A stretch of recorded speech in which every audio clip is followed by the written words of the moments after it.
This is the Labor Forum on this Monday, April 6th.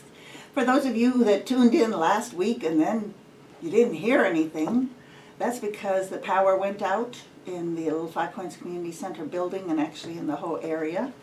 And we were here in the dark, but we continued, and so if you want to see that program, it is actually available on YouTube.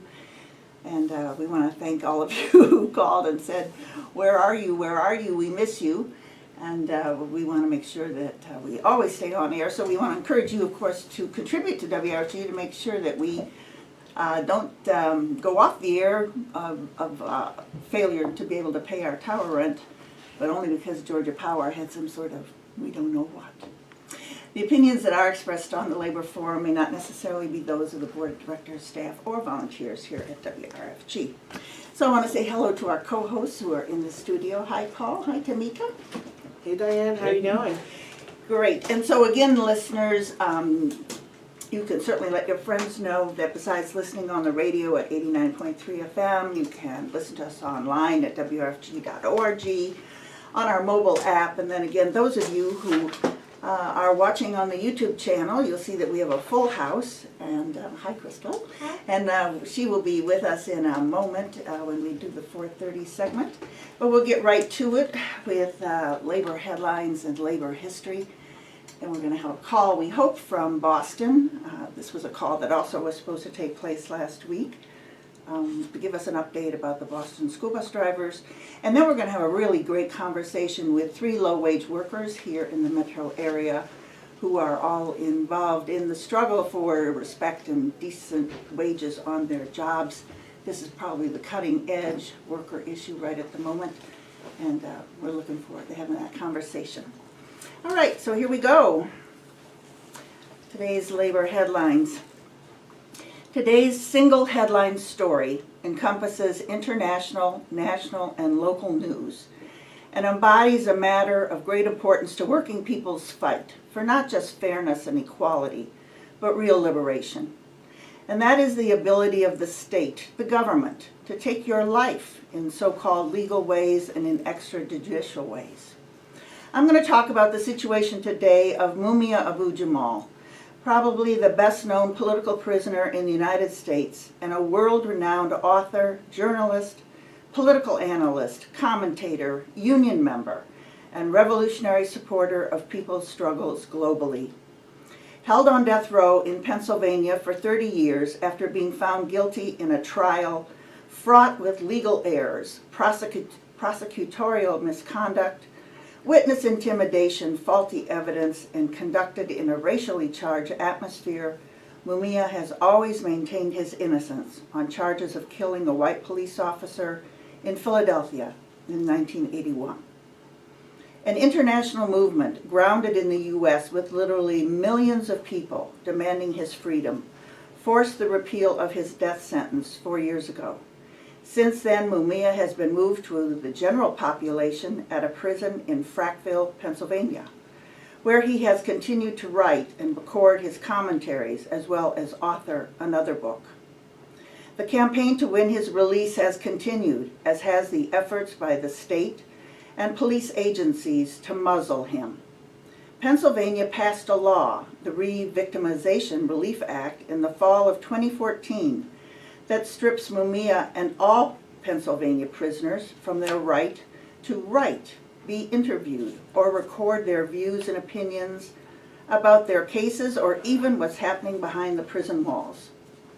On the very day that law was being challenged as unconstitutional in court, last Monday, March 30th, Mumia was rushed from the prison to the ICU of a local hospital in a diabetic coma.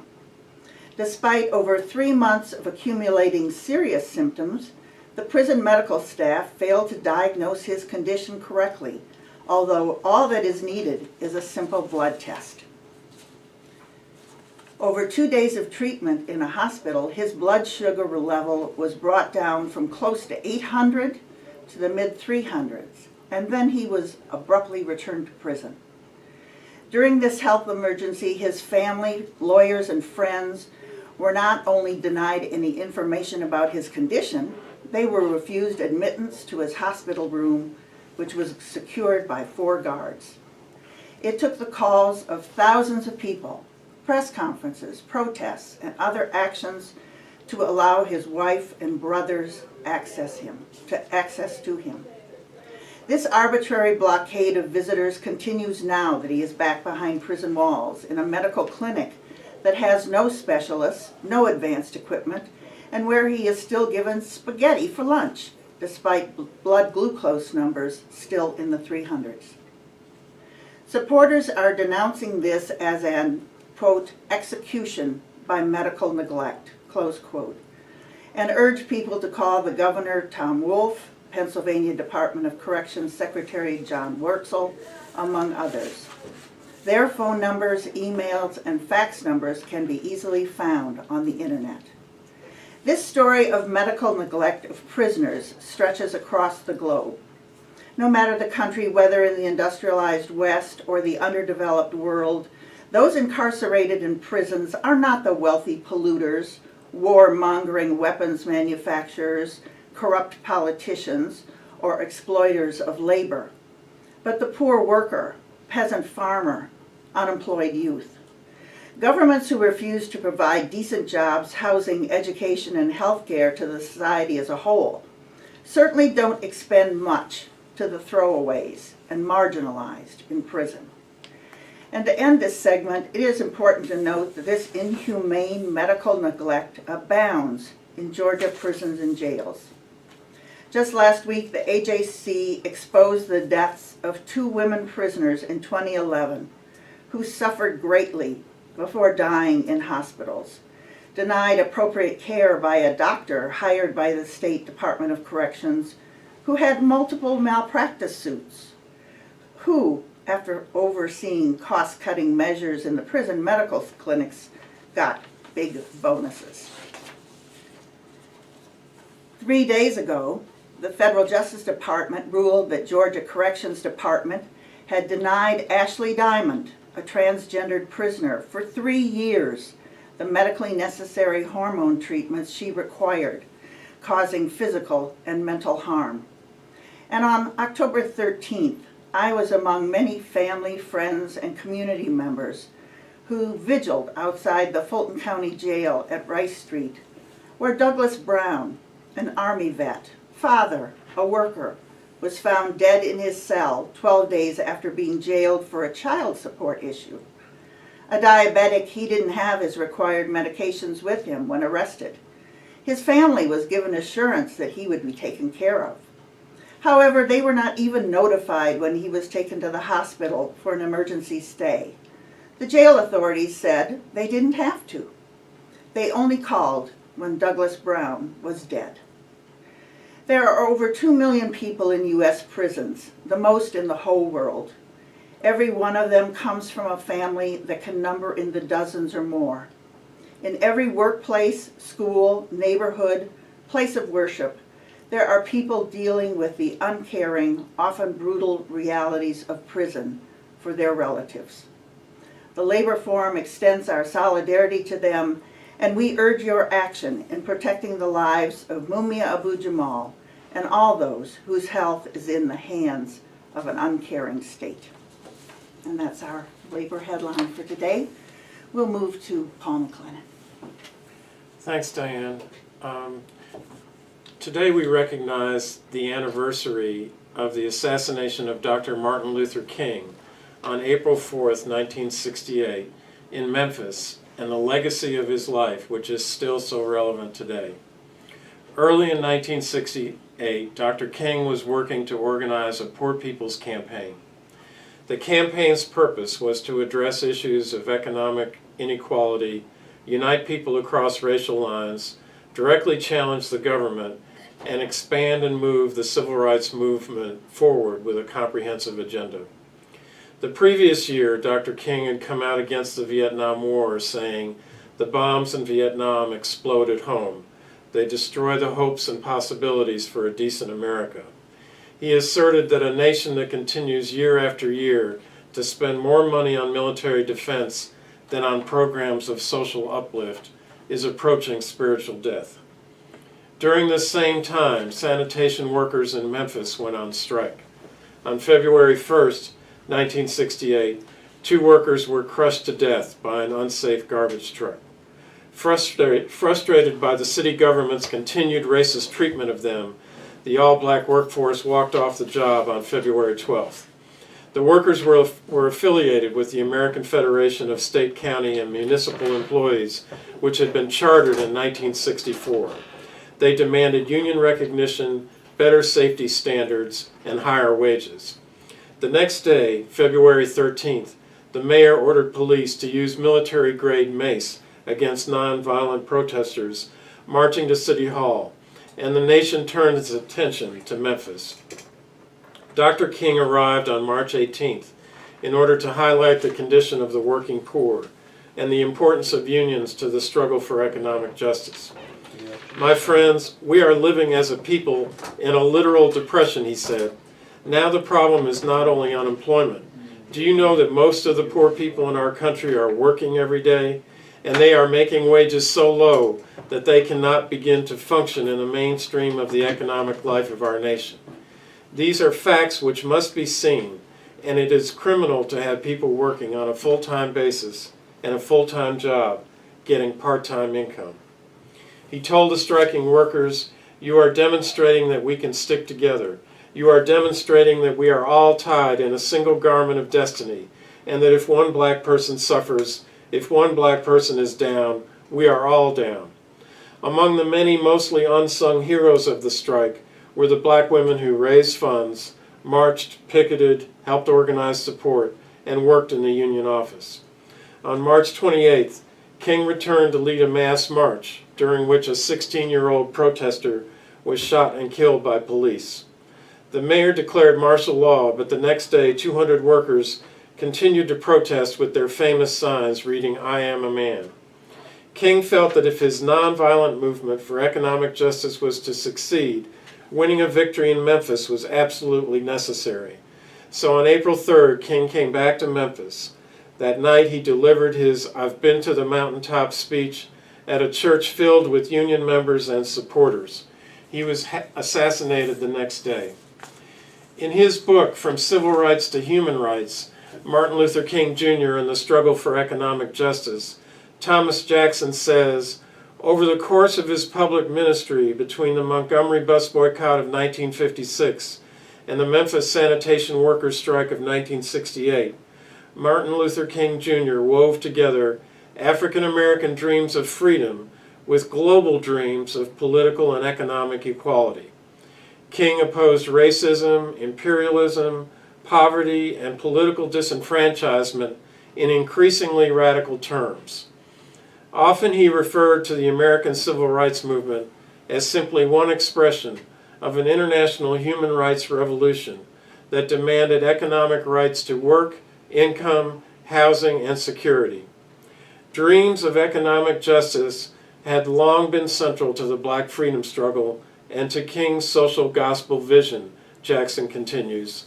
Though activists could speak of winning civil, political, and economic rights in sequence, many also considered these human rights as mutually reinforcing and international in scope. The struggle in Memphis was a fusion of powerful movements for African American liberation and economic justice led by the most oppressed. Dr. King recognized the importance of the strike because he had always understood that race and class are mutually reinforcing structures of oppression. In the 1970s, black feminists added gender to our understanding that we must fight multiple forms of oppression simultaneously in order to transform the society. Dr. King was never just a civil rights leader. He was much more radical, earlier, and consistently than he is given credit for. His open call for a radical redistribution of political and economic power in this country is needed just as much today. Thanks so much, Paul. I believe we have Gary on the phone, but Gary, I'm going to ask you to just hold for a second while we listen to a message from WRFG, and then we will be on the phone with Gary Murchison, who is with the Steelworkers Local up in Boston that represent the Boston school bus drivers. Please stay tuned. Back here on the Labor Forum, this is Diane Mathwitz with Paul Paul McLennan, Tamika Atkins, and on the phone with us, we have Gary Murchison. Hi, Gary. Thanks so much for calling back again this week after you found out you couldn't even reach us by phone last week because there was no power here. Thank you, Diane. Yeah, I was running kind of frantic, but it was on my end. All right, so Gary, those who listen to our program quite often may be familiar with what the situation is in Boston. This is a long-time struggle. It's against a corporation known internationally as Veolia. If you wouldn't mind, if you can, just in a few short sentences, explain to our listeners what's been going on for just about 2 years in this fight by the bus drivers to maintain their good union contract. Well, we've been in the struggle with Veolia since they came to Boston, which is almost 2 years ago. Come this July will be 2 years. And when they first came in, what they took the position is when they came in that they was going to mostly step on us by intimidation. And they've been doing that ever since they came in, which was July 1st of year before last. But locally, it's to do one never more, so let's take a step backwards. To any of the previous countries that came before them, we had no intention of doing it as of today. So our struggles still continue with them, and I do believe that we're making headway by letting them know that intimidation doesn't actually make progress with us. We usually put the intimidation in its place. All right, so Gary, one of the issues, of course, in Boston for several decades has been the issue of segregated and racist and poor quality schools. And the issue of busing has provided families with the ability to have their kids taken safely to a school that gives them an education. I know that the Boston Bus Drivers Union has been in the forefront, always, in the fight for quality education and against racism. Could you talk a little bit about that? Yeah, I find it to be kind of amazing is that we keep stressing about the quality of education, as you just said. Since 1974, our founder of our union, Steve Kirschbaum, he was driving since day one, which is 1974. And as we keep stressing that point and concern is that the public doesn't actually realize that out of 800 and some odd drivers that we do have, they don't realize that our kids attend these schools also, just as any other parents, kids that attend these schools. So we're not just fighting for the public, we're fighting for our kids and our grandkids also who attend Boston Public School. So one of the things that has been so noteworthy, I think, about your union is, of course, it is made up of different immigrants from different parts of the world, including Africa and the Caribbean. But you have engaged in so many community campaigns. Would you mind just mentioning a few of those as well? We've now lately been working with Black Lives Matter, different groups that's surrounding in Boston, like special need parents group. We are meeting with them also because this year the school committee has taken a vote on I believe March 26th. They had a meeting. Their objective is they are considering closing 5 schools this year, middle schools.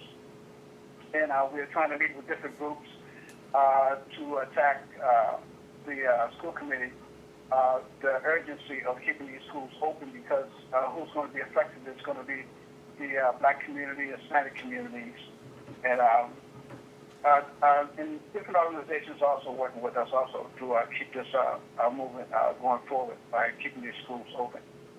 So, Gary, we've found out that Veolia has its tentacles everywhere, including here in Georgia, and it would be great if you would give us a little primer about who this corporation is to the degree that you know it.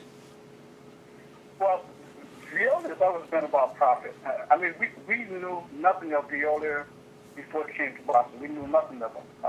When we first more or less met them and sat down with them, then we also did research, and we, doing our research, our Vice President, Steve Gillis, did a heck of a research by going on the internet and finding out who they are, what they were about, and he found out that they was all over the country, all over the world, matter of fact. He found out that there was located, base is located in London somewhere, Paris somewhere.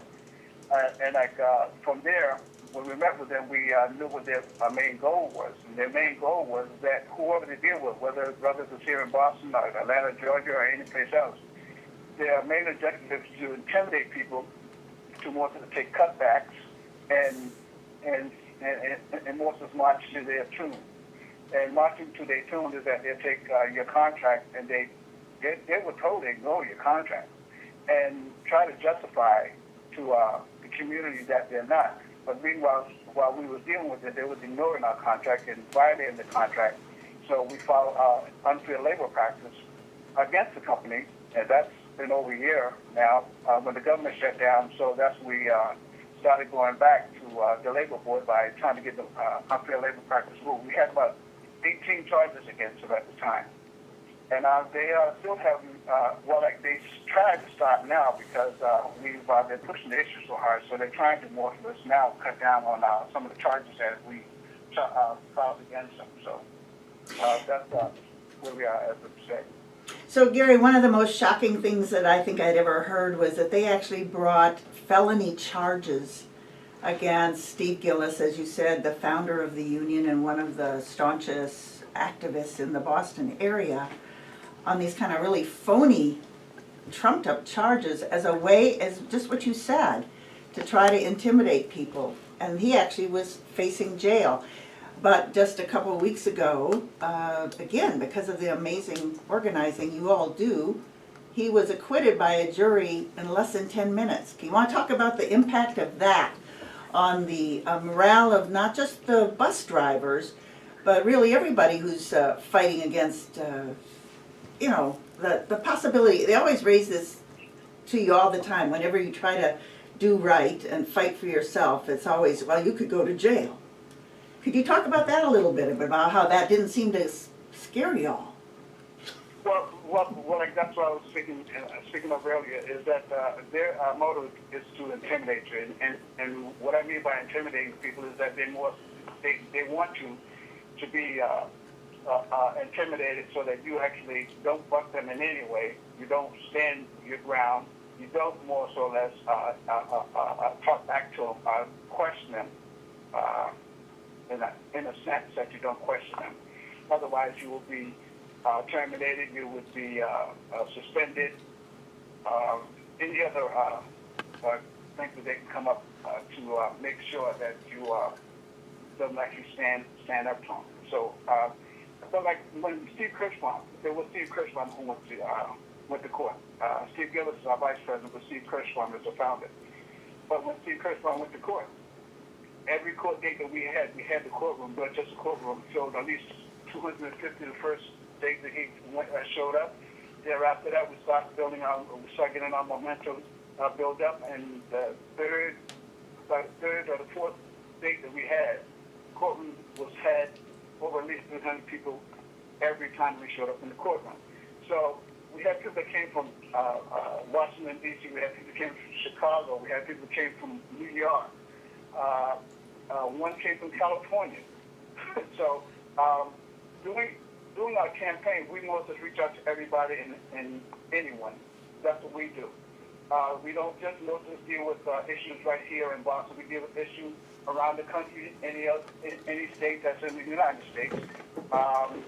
We reach out, if we can't be there personally, we will reach out by internet, via the internet, or any other way that we can help out the community, any struggle that we can. So those individuals showed their kindness in return, and they showed up that we was in court to support Steve Kirschbaum. So I know you're in negotiations right now.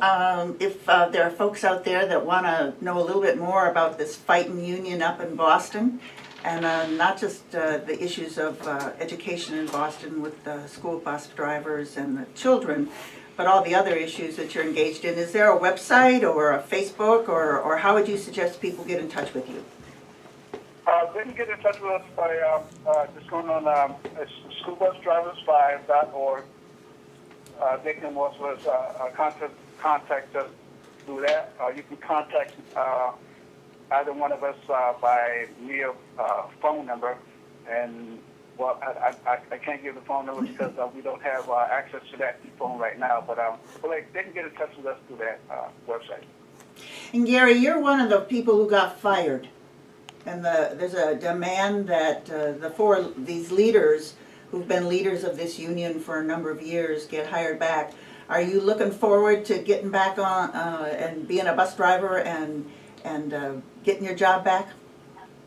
Well, at this point in time, Diane, we're in the process of campaigning. Well, our election is April 30th. So that the executive board office that we're running for, we're running for the presidency, the vice presidency, and the top 5 position, and also all of the other position that is open. So we're actually running, even though that we're 5, but we are members of good standings in our union, so we can also run for office, the presidency, the vice presidency. So that's our intention, and that's what we're doing now. And I don't think that we'll have a problem winning our position back in local 51. I'm sure you're just going to love being able to go back into meetings with Veolia when you win position again. Well, I think that they will dread the day that the election is going to take place on April 30th to see that the 4 people that they actually fired are exactly what they call us when they fired us, the 4 union leaders. So we will actually be the leader if we win as of April 30th.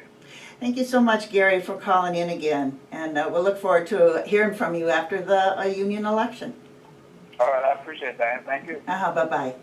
So, listeners, we're going to go ahead and have one more message, and I believe we've got some of our fast food and low-wage workers already on the line. And as soon as we hear this latest message from WRFG, we're going to come into our conversation about really the struggle of low-wage workers that is energizing the entire labor movement. Stay tuned.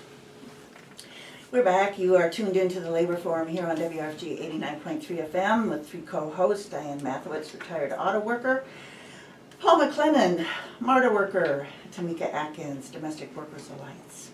And we are now going to move into this segment with 2 of our guests, one who's in the studio. Hi, Crystal. Thanks for coming in. Crystal Watson is in the studio. And on the phone we have, is it Jaira? Yeah. Thank you for correcting me. And so we're going to really turn this part of the interview over to Paul and Tamika, and we want to hear your stories. And so let me have them. Let's first though, if you wouldn't mind just explaining a little bit who you are, because you're not in the studio for us to sort of face-to-face engage with. Mm-hmm. Well, my name is Shara Burke, and I'm a junior at Georgia State, and I'm studying International Economics and Modern Languages with a minor in nonprofit leadership. But I hear you have 3 jobs. Yes, I do.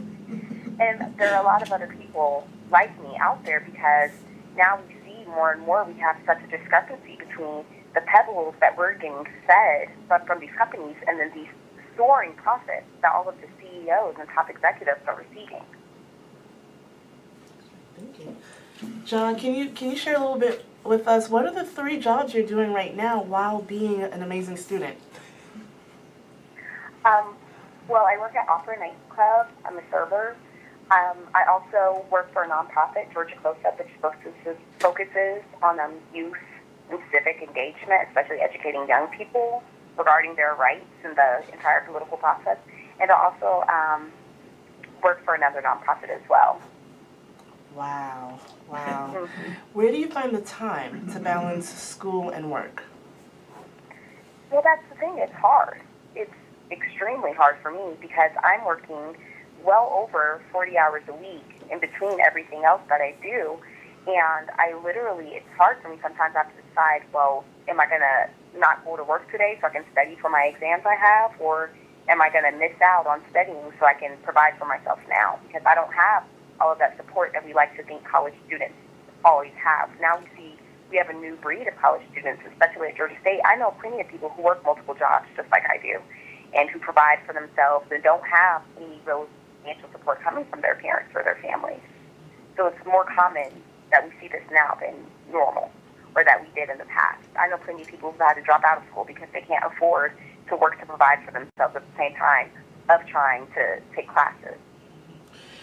John, there seems like there's something particular about you working 3 part-time jobs to be able to get over 40 hours a week. Can you share a little bit about your story?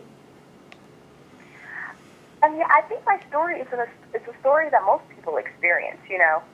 Since companies have federally, they're mandated that if you're a full-time employee, they have to provide you baseline benefits. Now companies try to, cut your hours so you could still fit into that bracket of a part-time worker, and it all goes to companies not being accountable to their workers.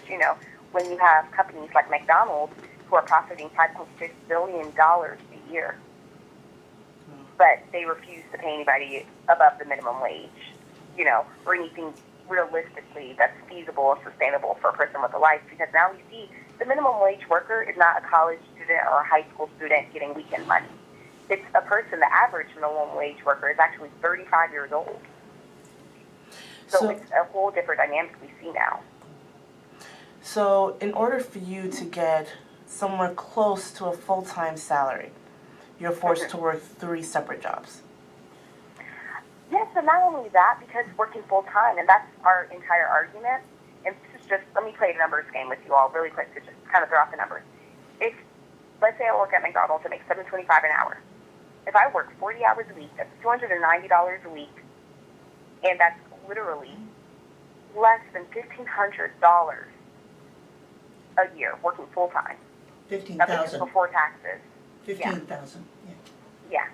$15,000 is still approximately, give or take, $4,000 below the poverty line.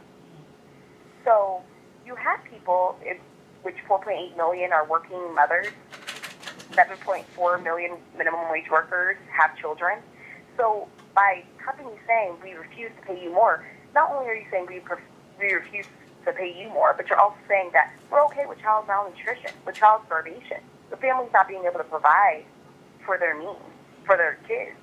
And that's just something that we cannot continue to live under. We cannot continue to create these institutions, create these companies that have great ideas in the beginning, but then they go on to oppress our people. They go on to make the complete idea of being able to pay your bills or being able to even go to your child's soccer games a thing of the past. Because now we're to the point where you have to work 2 or 3 jobs. Because even working 40 hours a week, as I just showed you with the numbers, $15,000, it's not really much you can do with that. I think that's something that we often don't talk about, that there are many, many people in this country that are working full-time or more, but because of substandard poverty wages, they're unable to sustain themselves or their families.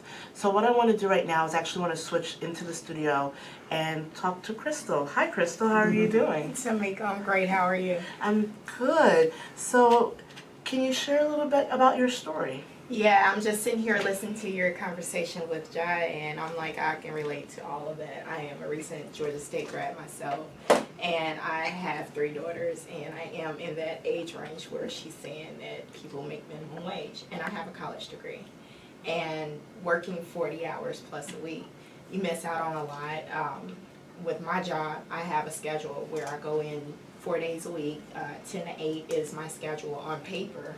However, if they're busy, I stay to 9, 9:30, 10 o'clock. If they're not busy, I'm sent home at 5 o'clock, 6 o'clock. And I work for Papa John's as a delivery driver.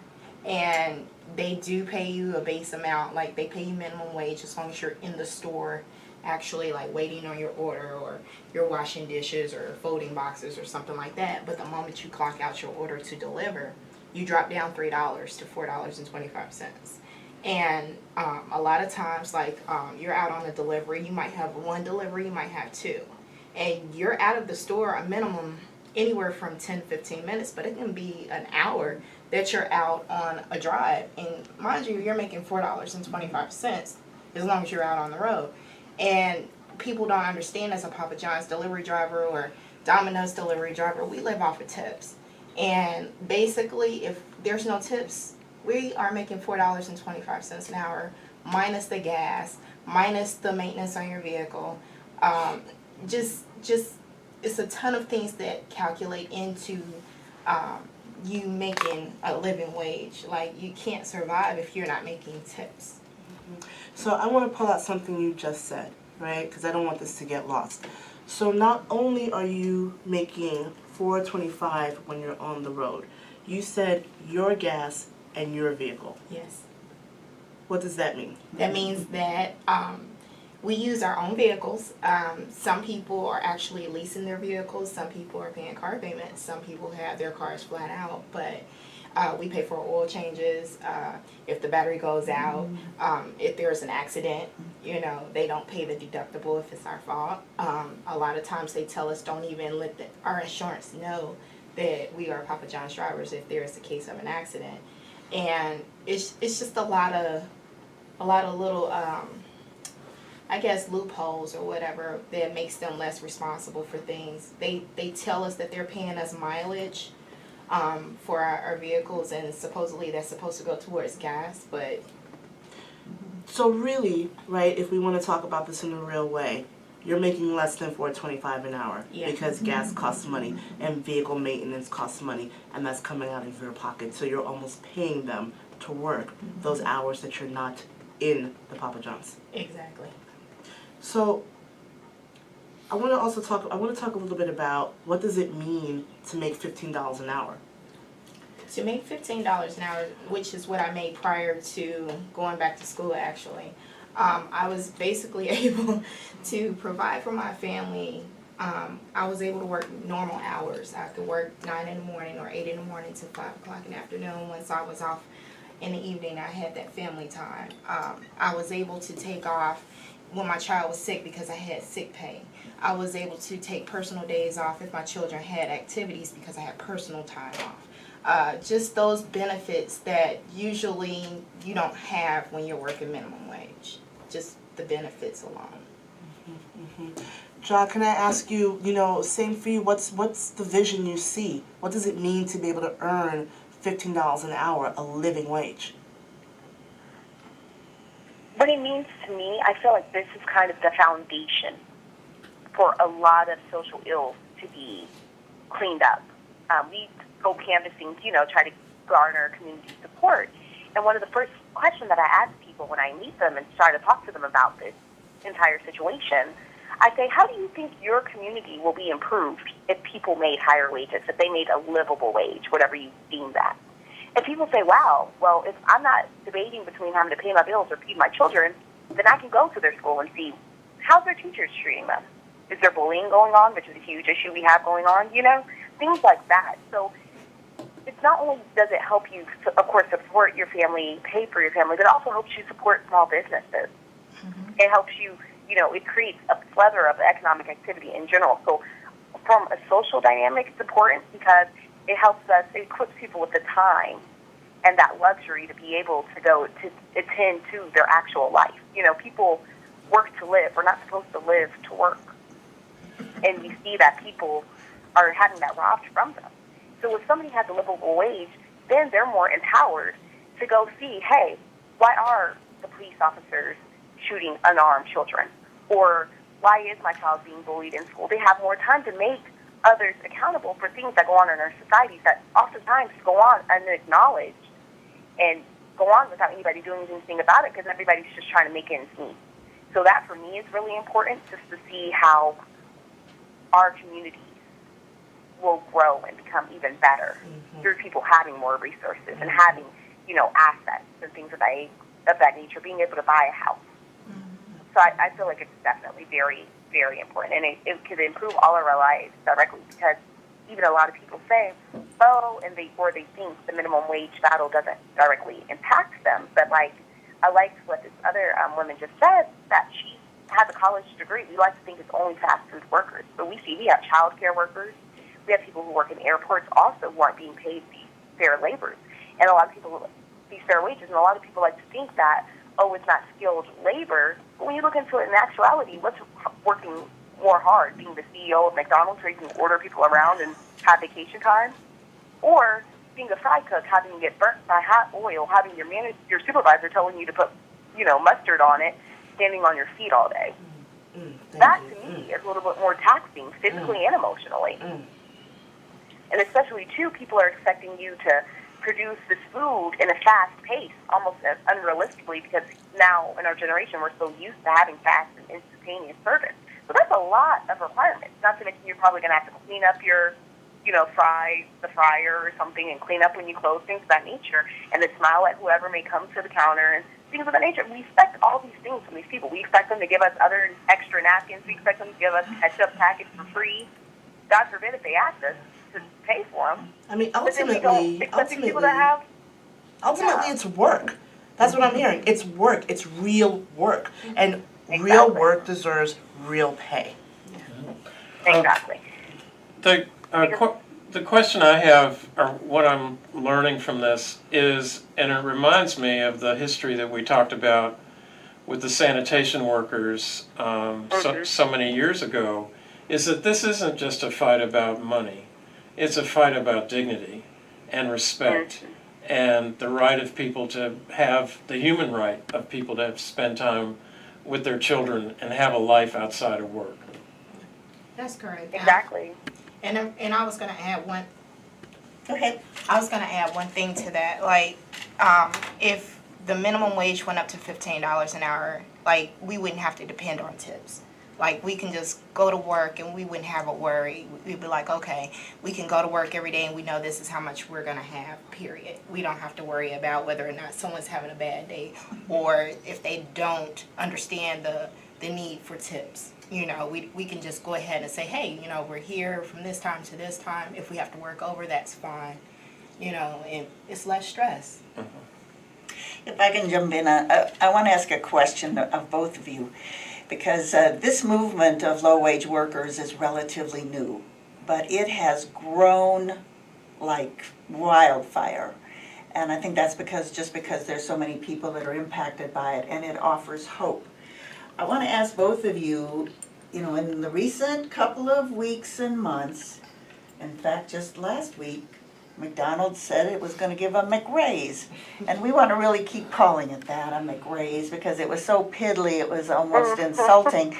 But, it followed the trend of Walmart saying it was going to raise its minimum wage, of all these other retailers saying they were going to raise the minimum wage. And on top of that, it followed votes in state legislatures and in city councils to raise the minimum wage. And in many of those cases, it was much, much more than these corporations are talking about. I want both of you to reflect a little bit and talk about how you see that as your victory and how it is encouraging you to push forward. Well, just in this year's General Assembly, Able Mabel and a few other sponsors proposed House Bill 8, and it's to increase the minimum wage to $15 an hour January 1st of 2016, and then after that to adjust minimum wage annually for inflation, which I think is great, because Georgia's a state that still has like a $5 minimum wage. And especially when typically this is a red state and we tend to be economically, specifically, very conservative, I feel very happy to see that. And for me, what that did, that really inspired me. I'm kind of, I guess, an activist, for lack of a better word, and I've done grassroots lobbying for a ton of other causes. And so seeing this bill being proposed, I told myself, hey, I don't want this to just go unnoticed. I don't want us to sleep on this bill and not see it and then let, our representatives who we elect every year look past it and just throw it under the bus and we don't hear of it again. And so what I did was I created a petition on change.org saying, hey, let's support House Bill 8. Let's petition the governor. Let's petition our House and Senate to try to support that. That petition now has over 1,900 signatures, and we're trying to get more. So that really motivated me, and definitely, too, next year we want to organize like a lobby day at the Capitol so that people could stand up to their legislators and say, hey, we see what you're doing, and you're accountable to us. That's the entire sole purpose of the government. It's never has been to just be this omnipresent entity that in some ways can take away our privacy and not protect us, but it's actually to service us, to benefit the well-being of all. And I feel like we've really come short of that. And so this battle is, like you said, it's not only just for wages, it's for dignity. It's for having that time to spend time with your child, or, you know, to go to a parent-teacher conference. It's all of those things. It's saying, hey, we deserve nice working conditions. We deserve to have paid time off. We deserve these things. And so we're really kind of screaming out to everybody, to these corporations. So everybody's saying, hey, we are people, and we have power, and we have a voice. And when that's combined, we can really make strides. And we see now how we've already made so many great strides, and we see more and more people are becoming more motivated to fighting for changes. So for me, that keeps me pushing, because I know, too, 2013, 260,000 Americans with bachelor's degrees were earning minimum wage. 22,000 of each of those had master's degrees. So as a student going to college now, you know, I come with this picture of an idea that, oh, I'll have some type of job security in the future, when we see that doesn't happen. And with, gratefully, for all the minimum wage increases that have happened in the last 2 decades, over 600 economists agree that the minimum wage needs to be increased. They see no correlation between the minimum wage being increased and job reduction, and they actually experienced job creation in states like New Jersey when they increased their minimum wage back in the 90s, and so on in Seattle and California as well. So for me, it's just all lines, all arrows point here. This is what we need to do, because we're living on an archaic minimum wage. You know, even if our minimum wage right now, or the 1938 original minimum wage, was increased for inflation now, we would still have a minimum wage of at least $10 an hour. So to me, it's time that we stop operating off something that's old and no longer has any purchasing power on the market. Well, I was just going to piggyback off of what you just said. Basically, my degree is in community psychology, so I've always been about community, how things are trickle down from the top to the bottom. And just from a clinical, like, psychology standpoint, it will give communities, like, more to care about. Like, you know, if we invest in our community, just something that small, like giving them their dignity in their workplace, what would that transform to out in the community? They will care more about their neighborhoods. They will care more about their children's education. They will care more about the violence that's happening with the police. They would care more about the violence that's happening with our children. They would just start to care about more, because they're like, okay, I have less concerns in this department. Where can I direct this energy to? And I just believe deeply, like, once we eliminate, like, your basic needs not being met, then you can, you know, grow out into other things as far as, you know, just advocacies and things like that. You can just invest a little bit more in your community. I want to say, you know, when we talk about that this is not just about wages, it's also about respect and dignity. You know, we have to also talk about it's fast food workers, home care workers, and also adjunct professors. The third one is always a surprise when we say low-wage workers. You think you have finished your PhD, you have the ability to become a professor at a college campus, leading a next generation of scholars and educators and leaders, and they're being paid minimum wage. They don't know how many hours they're going to have before a semester starts. They don't have health insurance. We can go on and on. But I just want to talk about respect and dignity in this work. When we think of nannies, housekeepers, and home care workers who have been excluded from the National Labor Relations Act from the very beginning, including farm workers. These are workers who highly identify with other low-wage workers about it's not just about the wages. There's a lack of respect and dignity for the work that we do. It is undervalued work, therefore it is underpaid work, right?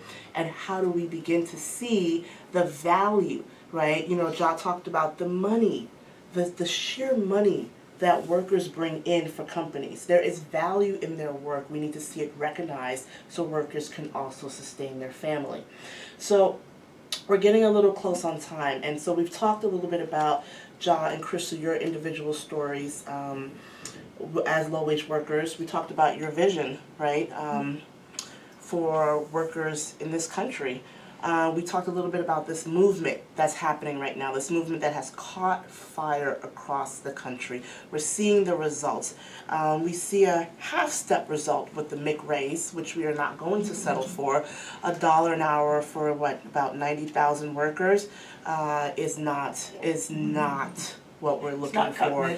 Nowhere close. And so we're going to continue with our original demand, which is for $15 an hour. And a union. And a union. Thank you. Thank you, Paul. So all of that to say, we have, right, this movement has led us to a day that's coming up that we all know about, April 15th, Fight for 15. John, you want to talk a little bit about that? We want to talk briefly. We are running out of time here. Yes, definitely. I'm super excited about it. On April 15th, there's going to be thousands of workers, all from the southeast region of our state, and there are also going to be workers just standing out everywhere nationally. And so we're all meeting up at Clark Atlanta at the Promenade at 111 James Brawley Drive Southwest for the Fight for 15. You can find out more about this rally by going onto Facebook and just searching in ATL Raise Up. You can also go on april15.org for more information. And we're going to see tons of college students from the AEC, from Georgia State, Agnes Scott as well, tons of airport workers that you brought up, farmers, just people from tons of different industries. And like you said, even some industries you wouldn't guess where people are being paid less than $15 an hour. And so it's definitely going to be a great call to action and, you know, strengthening up and just joining in solidarity as a community, saying, you know, we're people and we deserve more. Thank you. This is a national day of action across the country for all low-wage workers. April 15th, Fight for 15. Here in Atlanta, like Josh said, they're going to be at Clark Atlanta University at 5 p.m., 111 James Brawley West. And leading up to this action, there are some other opportunities for people to learn more about the Fight for 15. This Saturday, April 11th, there will be canvassing in the community to share information about the Fight for 15 and the action on April 15th at 5 p.m. The canvassing is from 11 to 5 p.m. at 1870 Murphy Avenue, 1870 Murphy Avenue. Monday, April 13th, we're going to be doing some phone banking. We're calling folks, we're calling our neighbors, our friends, our families. We are all impacted as a community by these horrendous wages, and we are all invested in seeing these wages grow for workers. That phone banking is this Monday, April 13th, from 4 to 8 p.m., also at 1870 Murphy Avenue. On April 14th at 6:30 p.m., the National Domestic Workers Alliance Atlanta is hosting a banner making party. We want to show up and show out on April 15th. So let's make some great banners together, eat some good food, and build some relationships the day before. April 14th, 6:30 p.m. at 250 Georgia Avenue, Suite 212. And last but not least, the National Domestic Workers Alliance is organizing carpools from our office to the rally and march on April 15th at 4:30 p.m. Again, 250 Georgia Avenue Southeast, Suite 212. For more information about the banner and the carpools, you can contact Tamika Atkins at tamika@domesticworkers.org, TAM as in Mary, IEKA, at domesticworkers.org. For more information on the canvassing and phone banking, you can contact Joel Solo at joel.solow@gmail.com. You can also learn more at the april15th.org website. Thank you so much for being on the phone with us today. We look forward to seeing you, obviously, at the demonstration on the 15th. And we here at WRFG Labor Forum, you'll see us there. I want to thank Crystal for being in the studio, obviously thanking Paul and Tamika, Christopher who's on the board, and Ozzy who's doing our video, reminding you that you always can contact WRFG at WRFG.org. You can email us at laborforumwrfg.gmail. Let me do that again. laborforumwrfg@gmail. We'd love to hear your comments and opinions of this program. We'll be back again next Monday. Tune in then.